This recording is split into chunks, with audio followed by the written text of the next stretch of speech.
Hi, Kevin Seidenstricker with American Media, an affiliate of Mansion Entertainment Group. Today we want to talk about the voter registration that needs to be happening now because we have that upcoming general election in November.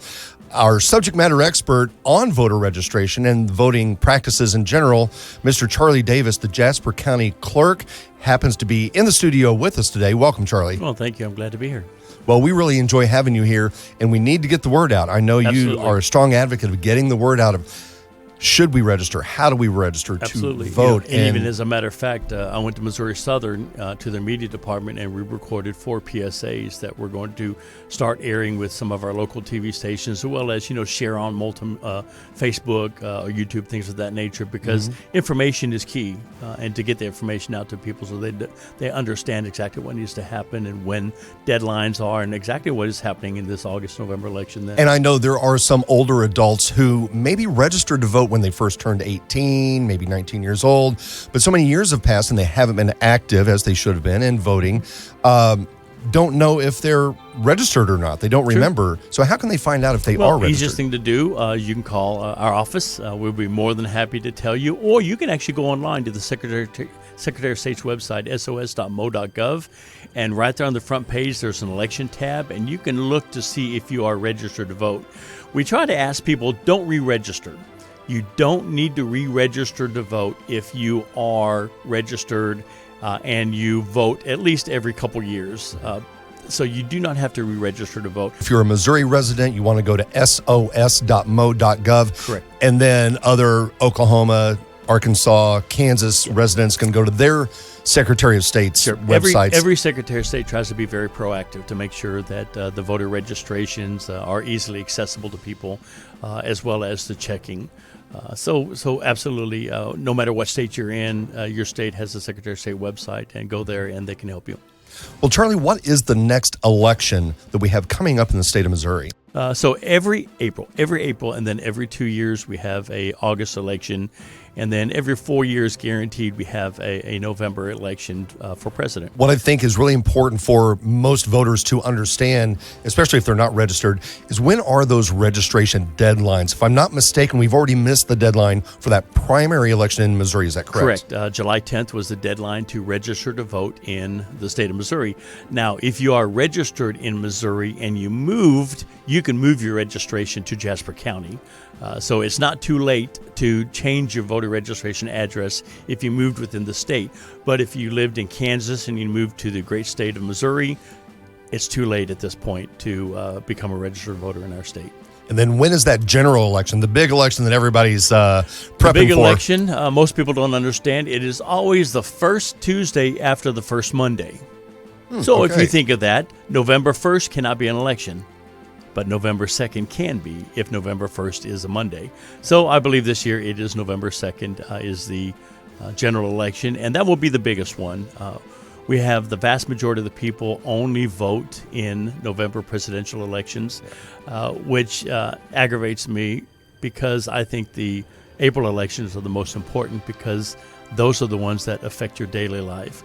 Who's going to educate your kids, your school board members, your teachers, who is going to pave the road. And when's the deadline to register for that general election? That's going to be in October. It's usually right at 4 weeks prior to the election. So it's going to be the first week in October will be the cutoff. And then when somebody goes to the polls to cast their votes, what do they need to show up with? So to make sure that you have the ability to vote, we ask that you and require that you bring your photo ID that is issued by the state of Missouri or the United States government. That includes a Missouri driver's license, a Missouri non-driver's ID, a passport, a military ID, or a veteran's ID. All of them have to have your picture on them. Most registered voters don't go to the polls is they're apprehensive because they haven't done a good job of educating themselves on who is on the ballot and why are they running? What's their background? How can people get past that hurdle? Well, first off, our founding fathers wanted us to have an educated electorate.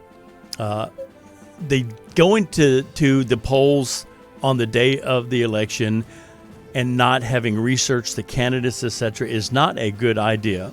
We suggest that you look at the candidates weeks before the election. Number one, you can go to the Jasper County website, jaspercountymo.gov. Down towards the middle of the screen, there's an election link, and under that there is a link to the sample ballots. You can look at the sample ballot. You can print it out if you want to. And then what we suggest you do is, why don't you go ahead and fill it out? It says sample on it, so it's not like you can feed it into a machine or anything. Go ahead and fill it out and maybe take that to the polls so you know exactly how you want to vote.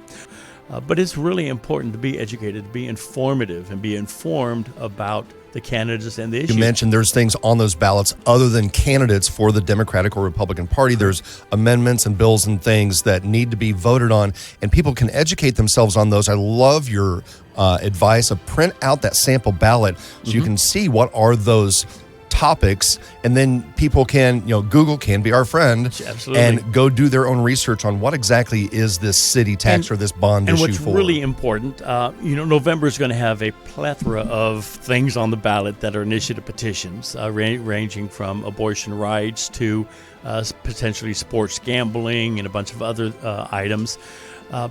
And what you see on the ballot is a paragraph. That is like saying, "Who's God?" and you give somebody one sentence. No, I'm sorry, you can't give that in one sentence.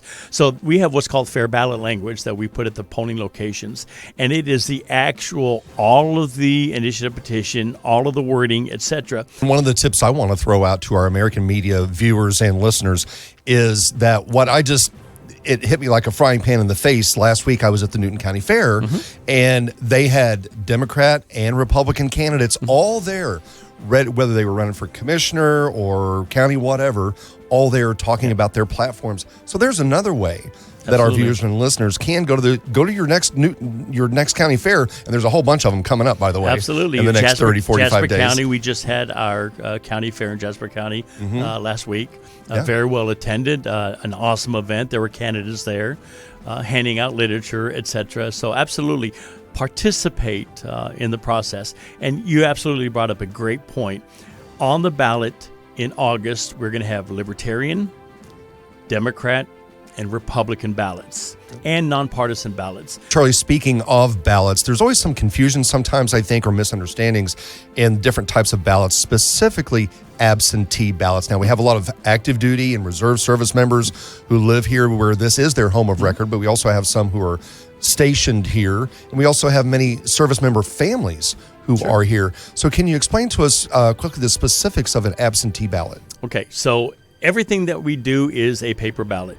Number one, it's the law of Missouri. Number two, Jasper County's used a paper ballot forever. We also have absentee voting that is going on right now. 6 weeks prior to any election, if you're going to be out of town, if you're a law enforcement officer, if you have an operation or a medical procedure scheduled for election day, then you can actually vote absentee. Or if you're I almost said incarcerated, but you're not incarcerated if you're at home sick.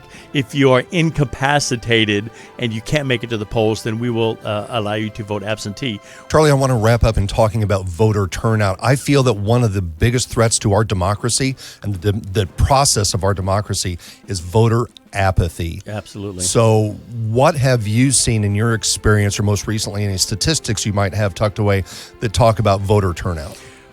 It is very important to vote, especially in November. November we get to choose the leader of the free world, and I will never tell anybody how they need to vote.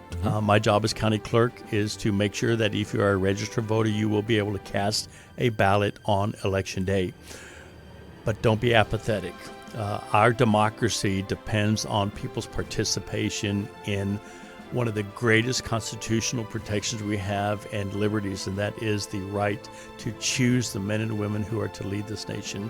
So get out and vote. Make sure that you participate. If you vote and your candidate loses, complain all you want. But if you're too lazy and you're sitting on your couch watching YouTube and you don't go vote, and the person that you like loses, it's your fault. Charlie Davis, Jasper County Clerk, thanks for being with us today. It's been my pleasure. Okay, let's get out the vote this November and for the primary in August for Missouri, anyhow. I'm Kevin Seidenstricker with American Media, an affiliate of Mansion Entertainment Group. Thanks for watching.